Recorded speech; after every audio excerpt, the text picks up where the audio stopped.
Well, my first statement will be that Nigeria is not a collection of APC and the PDP. Nigeria is a collection of people with aspiration, desire, concerns, and who are interested for the development of their well-being and who want the government to work for them to deliver, you know, improved standard of living.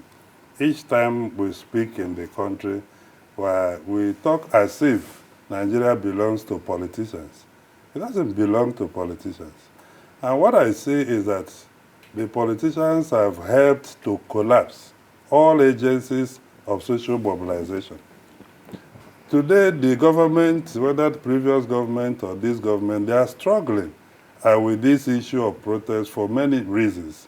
One, you look at the National Youth Council, it's completely collapsed.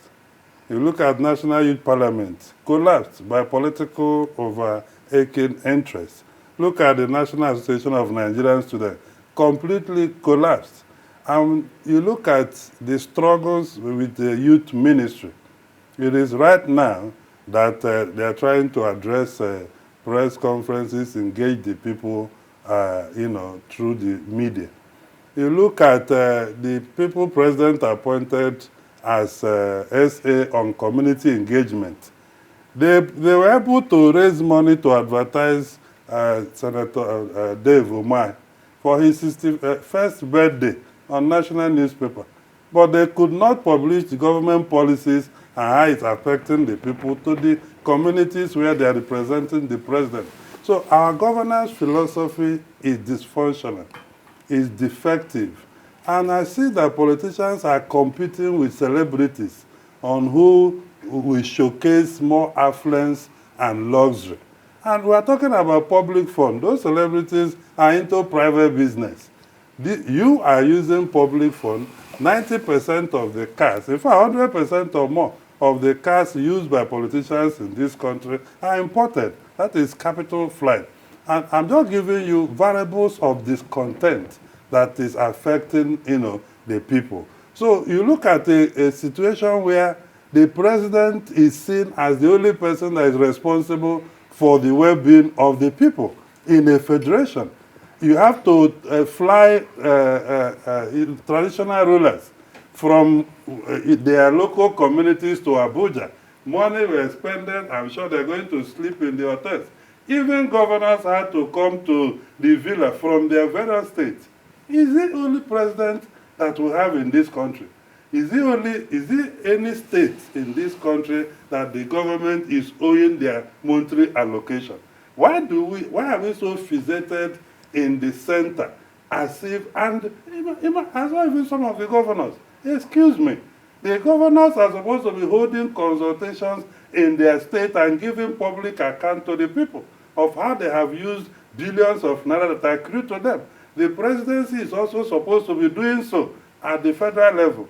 We are now in a situation where federal government is sending rice to local government that are receiving allocation. These special interventions are okay, but that tells you how dysfunctional the governance system, has become.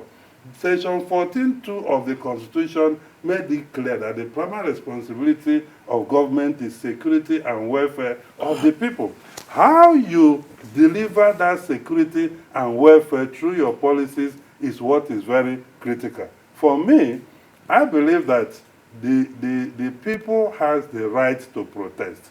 As somebody who was former Student Union president, I've been involved in many protests, in this country. However, we cannot have a protest of unknown people. A protest you have to know the people that are organizing the protest. We have to know we don't want any secret protest that can be influenced by metropolitan states, because every country in Africa is at war with metropolitan states. So I would, during the coronation of the King of England, they even designated a place for people to protest who are not happy with that. Just 3 days ago, Netanyahu was in the U.S. Congress to address them on the Gaza war. A place was designated in the Capitol Hill for people to protest.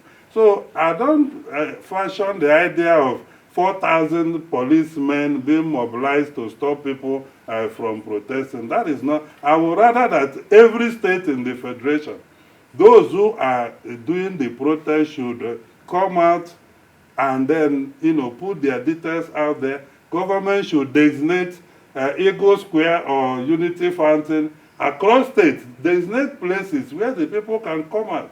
Give them media, give them, security for their support. It's not security to suppress and oppress. However, I believe that going forward, the political class has to